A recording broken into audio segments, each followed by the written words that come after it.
చాలా మంది కోచింగ్ తీసుకుంటున్నారు, అందరికీ జాబ్ రాదు, కొంతమందికి వస్తుంది. అంటే ఇవన్నీ మీ కోచింగ్ సెంటర్లో చెప్పరు. నా గ్రామీణ పేద విద్యార్థుల కోసం నా వంతు నాకు తెలిసిన సమాచారాన్ని ఏ విధంగా మీకు షేర్ చేయాలి, ఏ విధంగా చదవాలని మీకు తెలియజేస్తాను. నేను ఎంత చెప్పడం అనేది కాదు, మీరు ఒక బుక్ను ప్రామాణికంగా తీసుకుని ఎలా చదువుతున్నారన్నదే ఇంపార్టెంట్. ఎలా చదువుతున్నారని ఇంపార్ట్ చేసినప్పుడు ఖచ్చితంగా మీరు జాబ్ కొట్టగలుగుతారు. ఖచ్చితంగా ఆ పూచి నా వంతు సహకారం, నా వీడియో ఫాలో అయినా కాకపోయినా సరే, నేను నా వంతు ఒక్క పేద విద్యార్థి అయినా నా వల్ల జాబ్ వచ్చిందంటే నాకు ఆ సాటిస్ఫాక్షన్ చాలు. దానికోసం మీకోసం మంచి మంచి వీడియో. అందరికీ గుడ్ మార్నింగ్. ఇటీవల ఆంధ్రప్రదేశ్ ప్రభుత్వం 11,000 పైచీలకు పోలీస్ మరియు పోస్టులకు విడుదలకు సిద్ధంగా ఉంది. కాబట్టి ఇప్పటి నుంచి ఎస్ఐ కానిస్టేబుల్కు ప్రిపేర్ అయ్యే అభ్యర్థులు న్యూస్ పేపర్ ఆధారంగా జాగ్రఫీ, పాలిటీ, ఆర్థిక శాస్త్రం ఇలాంటి అంశాలను ఏ కోణంలో చదవాలనే విషయాన్ని మీకు తెలియజేస్తాను. మనం ఈరోజు 13/10/2025 ఆంధ్రజ్యోతి పేపర్ కింద మనం చూస్తే ఈరోజు మార్నింగ్ తరలిపోతున్న పల్లె జనం కర్నూలు జిల్లా. అంటే ఇది ఏ విధంగా మనకు యూజ్ అవుతుంది? ఇది జాగ్రఫీలో పాఠంగా వలసలు, జనాభా పాటలో వలసల పాటలో మనం వలసల గురించి పూర్తిగా సమాచారం తెలుసుకోవాల్సి వస్తుంది. అలాగే ఇదే మ్యాటర్లో ఇచ్చాడు వలసలకు గల కారణాలు ఏంటి, దానివల్ల దుష్పరిణామాలు కూడా ఇచ్చాడు. వలసల వల్ల డ్రాప్అవుట్స్ పెరుగుతుంది, స్కూల్స్లో డ్రాప్అవుట్స్ పెరుగుతుందంట వీళ్ళు వలసలు వెళ్ళడం వల్ల. ఎందుకు వలసలు వెళ్తున్నారు? ఉల్లి ధర పడిపోతుందంట. అంటే కనీస ఇదే అంశాన్ని ఆర్థిక శాస్త్రం తీసుకెళ్తే కనీస మద్దతు ధర గురించి తెలుసుకోవాలి. కనీస మద్దతు ధర ఎన్ని పంటలకు ఇస్తారు, ఎప్పుడు ఇస్తారు, ఖరీఫ్ సీజన్లో ఎన్ని ఇస్తాడు, ఓకే, ఈ రబీ సీజన్లో ఎన్ని ఇస్తారు అనే అంశాన్ని మనం క్షుణ్ణంగా తెలుసుకోవాల్సి ఉంటుంది. అలాగే మనకు చూడండి పత్తి గురించి ఇచ్చారు. పత్తి రేటు తక్కువగా ఉందని. అంటే మనం గుర్తుపెట్టుకోవాలి, పత్తి జాగ్రఫీలో భాగంగా ఏ నేలలో ఎక్కువ పండిస్తారు? నల్లరేగడి నేలలు, కర్నూలు జిల్లాలో ఎక్కువ పత్తి. ఎందుకంటే గుంటూరు జిల్లా తర్వాత అత్యధిక పత్తిని ఉత్పత్తి చేస్తుంది కర్నూలు జిల్లా. సో ఈ పాయింట్ ఆఫ్ వ్యూలో కూడా చూసుకోవాల్సి వస్తుంది. అలాగే మనం ముఖ్యంగా నదీ వ్యవస్థలో భాగంగా, జాగ్రఫీలో నదీ వ్యవస్థలో భాగంగా మనం చూసుకోవాల్సింది ఎందుకు ఇక్కడ ఈ ప్రాంతం నుంచి చాలా ఎక్కువ వలసలు రీసెంట్గా ఉన్నాయి. సో అదే చెప్తున్నారు ఇక్కడ. సో ఆ పాయింట్ ఆఫ్ వ్యూలో ఈ ప్రాజెక్టులు పూర్తి చేయాలని ఉంది. ఉన్నాయి? వేదవతి, ఆర్డిఎస్, కుడికాలువ, ఈ గుండ్రేవుల జలాశయం, వీటి గురించి ఇచ్చారు. వీటిని ఎప్పుడైతే జలాశయాలతో నీటిలో నింపగలిగితే ఆ ప్రాంతంలో మనము నీటి సస్యామలంగా ఉండి కరువు నిర్మూలించగలుగుతాం. సో ఈ వేదవతి, వీటి యొక్క మూలాధారం అనేటువంటి నదులేంటి, ఆ నదుల యొక్క ఆవశ్యకత, ఈ యొక్క కాలువల గురించి, ఈ కాలువలు ఎక్కడున్నాయి, ఏంటి, ఏ లొకాలిటీ గురించి, వీటి గురించి తెలుసుకున్నప్పుడు మనం వీటి జాగ్రఫీ కవర్ చేస్తున్నాం, ఆర్థిక శాస్త్రం కవర్ చేస్తున్నాం. వీటి అంశాల్లో గుడ్ స్కోర్ చేయడానికి మనకు అవకాశం ఉంటుంది. అలాగే ఇచ్చారు గూగుల్ రైడన్ రేపు ఒప్పందం 2029 నాటికి విశాఖలో డేటా సెంటర్ పూర్తి అంటున్నారు. అంటే డేటా సెంటర్ గురించి, ఇది సైన్స్ అండ్ టెక్నాలజీలో భాగంగా డేటా సెంటర్ వల్ల ఉపయోగాలు ఏంటి అది ఇక్కడ ఇచ్చారు. దేశంలోని అతిపెద్ద డేటా హబ్ విశాఖపట్నంలో ప్రారంభించబడుతుందంట. సో దీని గురించి సైన్స్ అండ్ టెక్నాలజీలో మనం చదవాల్సి ఉంటుంది. అలాగే మెయిన్ పేజీలో ఫస్ట్ పేజీలో ఇచ్చారు మోదీకి ట్రంప్ ఆహ్వానం.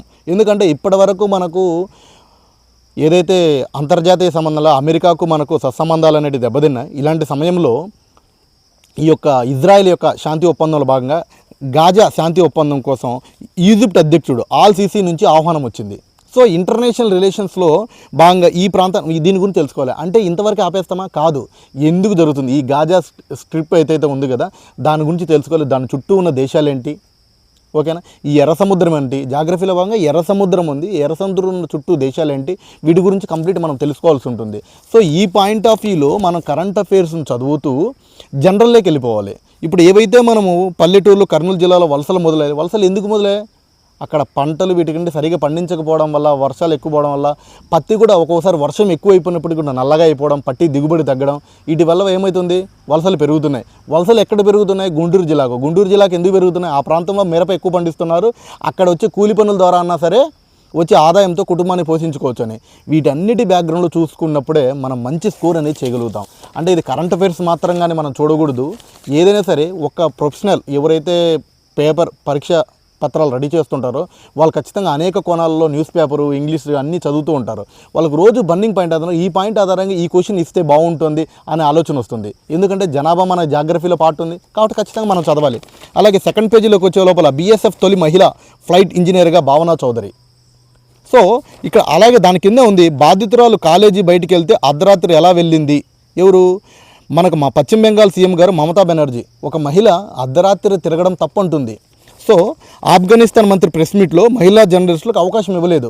వీటిని ఏ కోణంలో చూడాలి? అయితే ఇప్పుడు చూద్దాం. ఎవరైతే గ్యాంగ్ రేప్కి సంబంధించి ఉందో మమతా బెనర్జీ వ్యాఖ్యలు చేయడం సమంజసం కాదు. సో మహిళల రక్షణార్థం ఎలాంటి చట్టాలు ఉన్నాయి, వాటికి ఎలాంటి రిజర్వేషన్లు ఉన్నాయి, ఇవన్నీ చూసుకోండి. అలాగే బీఎస్ఎఫ్లో తొలి మహిళ ఫ్లైట్ ఇంజనీర్గా భావనా చౌదరి. ఓకే, వీళ్ళు మహిళలు సాధికారత సాధించడంలో ప్రభుత్వం ఎలాంటి చర్యలు తీసుకుంది, అంటే ఎలాంటి పథకాలు తీసుకొచ్చింది, ఇప్పుడు ఎంతవరకు ముందుకెళ్తున్నాయి, వాటి యొక్క ఇవేంటి అనే విషయాలు కంప్లీట్ మనం తెలుసుకోవాలి. వాళ్ళ అక్షరాస్యత ఎలా ఉంది, వాళ్ళ కోసం ఎలాంటి పథకాలు తీసుకొని వచ్చారు, ఎలాంటి ముందంజ ఉంది, ఎలాంటి వివక్షతలు ఉన్నాయి, వాటిని నిర్మూలించుకోవడం ఎలాంటి చట్టాలు ఉన్నాయి, శాసనసభలో వాళ్ళకి ఎలాంటి రిజర్వేషన్ కల్పించారు. మనకు 33.5% 2029 నుంచి శాసనసభల్లో కూడా రిజర్వేషన్ వస్తుంది. సో అది ఎప్పటి నుంచి వస్తుంది, అమలుకి ఎన్ని సంవత్సరాలు ఉంటుంది, ఏ యాక్ట్ ప్రకారం వచ్చింది, ఏ సవరణ ద్వారా వచ్చింది అనేది మనం పాలిటీలోకి కూడా తీసుకెళ్ళినప్పుడే మన స్టాండర్డ్ అన్నీ మనం కవర్ చేయగలుగుతాము. ఖచ్చితంగా అన్ని ప్రశ్నలకు సమాధానం చేయగలుగుతాం. సిలబస్ మొత్తాన్ని కూడా మనం క్లియర్ చేయగలుగుతాం. అలాగే ఈశాన్య పవనాలు రాక ఈ నెల 16 నుంచే ఈశాన్య పవనాలు రాకొస్తాయంట.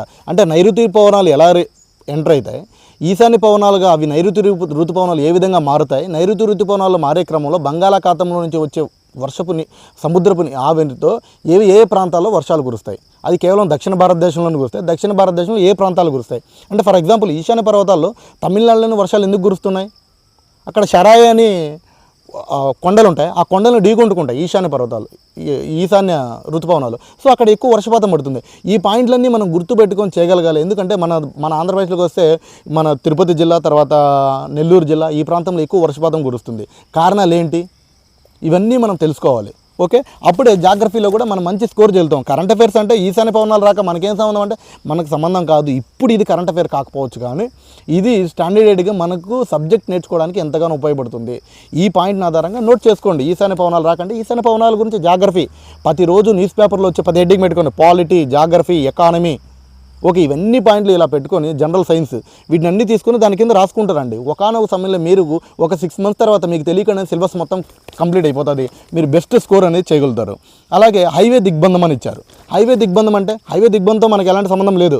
కానీ ఇక్కడ ఏంటంటే దేని గురించి ఇచ్చారు, bulk drug park. Bulk drug park గురించి హైవే దిగ్బంధం ఎక్కడ, అనకాపల్లి జిల్లాలో. ఏంది బల్క్ డ్రగ్ ప్రాముఖ్యత అంటే మనకు ఈస్టల్ కోస్ట్ ఏదైతే ఉందో విశాఖ టు చెన్నై కారిడార్ ఏదైతే ఉందో ఆ కారిడార్లో ఈ బల్క్ డ్రగ్ అనేది కూడా ఏర్పాటు చేస్తున్నారు. సో ఈ కారిడార్ అనేది మనం ఆగ్నేషియాతో కనెక్టివిటీ ఉంది. సో ఆ పాయింట్ ఆఫ్ వ్యూలో మనకు విశాఖ చెన్నై కారిడార్ గురించి పూర్తిగా తెలుసుకోవాలి. సో ఎక్కడెక్కడ ఈ పాయింట్స్ ఉన్నాయి అప్పుడు మనం తెలుసుకున్నప్పుడు ఈ నిరసన గురించి పక్కన పెడితే ఓకే, మీరు ఇంకా లోతుగా వెళ్ళాలి అనుకుంటే నిరసన ఓకే, ఏది మనకు భారత రాజ్యాంగం ప్రకారము స్వచ్ఛందంగా బంధులు చేసే అవకాశం ఉందా, మనం ఏదైనా వ్యక్తపరచచ్చా, రాజ్యాంగబద్ధంగా శాంతియుతంగా చేయొచ్చు, సమావేశాలు చేయొచ్చు, ధర్నాలు చేయొచ్చు. కానీ బంధులు పబ్లిక్ జనానికి అడ్డుకట్ట వేయచ్చా, అది ఏ ఆర్టికల్ ప్రకారం చేయకూడదు. సుప్రీంకోర్టు భరత్పూర్ కేసు సంథింగ్ అనుకుంటాను, భరత్పూర్ కేసులో బంధులు చేయడము రాజ్యాంగ హక్కు కాదు, అది ప్రాథమిక హక్కు కాదు అని తెలియజేసింది. సో ఈ పాయింట్ ఆఫ్ వ్యూలో మీరు చదవగలిగే సామర్థ్యం మీకు రావాలి. అప్పుడే మీరు బెస్ట్ స్కోర్ చేయగలుగుతారు. మీకు ఫస్ట్ అటెంప్ట్లోనే ఎగ్జామ్ అనేది ఈజీగా చేయగలుగుతారు. అలాగే ఆర్టీఏ చట్టం గురించి ఇచ్చారు. ఆర్టీఏ చట్టం గురించి తెలుసుకోండి. ఆర్టీఏ చట్టం ఎప్పుడు అమల్లోకి వచ్చింది, దానివల్ల ఎలాంటి కుంభకోణాలు బయటకు వచ్చాయి, కామన్వెల్త్ కుంభకోణం సంథింగ్, ఇంకా ఏ కుంభకోణాలు బయటకు వచ్చాయి నాలెడ్జ్ పెంచుకోండి.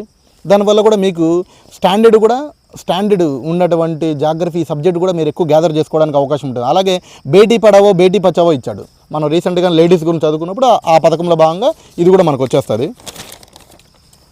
ఓకే, మీకు అలాగే నేను జస్ట్ ఆంధ్రజ్యోతి పేపర్ తీసుకుంటాను, ఈనాడు పేపర్ తీసుకోండి, చాలా బెస్ట్గా ఉంటుంది, చాలా బాగుంటుంది. అలాగే మనకి ఇచ్చారు గంజాయి బ్యాచ్ హల్చల్. ఓకే, గంజాయి బ్యాచ్ హల్చల్ అంటే మనకేం సంబంధం అంటే మాదక ద్రవ్యాల నిరోధక చట్టం ఎప్పుడు వచ్చింది, ఇవన్నిటి చూసుకోండి. ఎందుకంటే ఇప్పుడు గంజాయి అనేది యువత అనేది ఎక్కువ పాడైపోతుంది. సో గంజాయిలో ఉండేటువంటి ఏవైతే ప్రోటీన్ ఉంటాయి, ఏ ఆల్కహాల్స్ ఉంటాయో వాటి గురించి తెలుసుకోండి ఏంటి అనేది.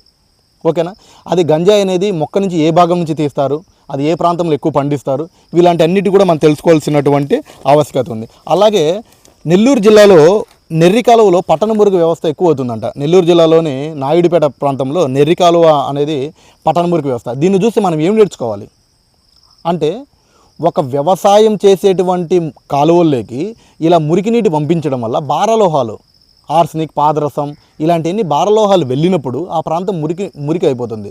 ఓకేనా. ఈ భారలోహాలు ఏంటి, ఆ భారలోహాలు ఆహారంలో కలవడం వల్ల ఏ వ్యాధులు వస్తాయి, వాటి వల్ల ఆవరణ వ్యవస్థ ఏ విధంగా దెబ్బతింటుంది, బయాలజికల్ డైవర్సిటీ ఓకేనా, జీవ వైవిధ్యం ఏ విధంగా దెబ్బతింటుంది. దీనివల్ల రైతులు ఆందోళన చేస్తున్నారు. ఎందుకు, పంటలు సరిగా పండవు, మొత్తం కలుషితం అయిపోతాయి. వీటి గురించి కూడా మనం కంప్లీట్ తెలుసుకోవాల్సి ఉంటుంది. ఓకే, అలాగే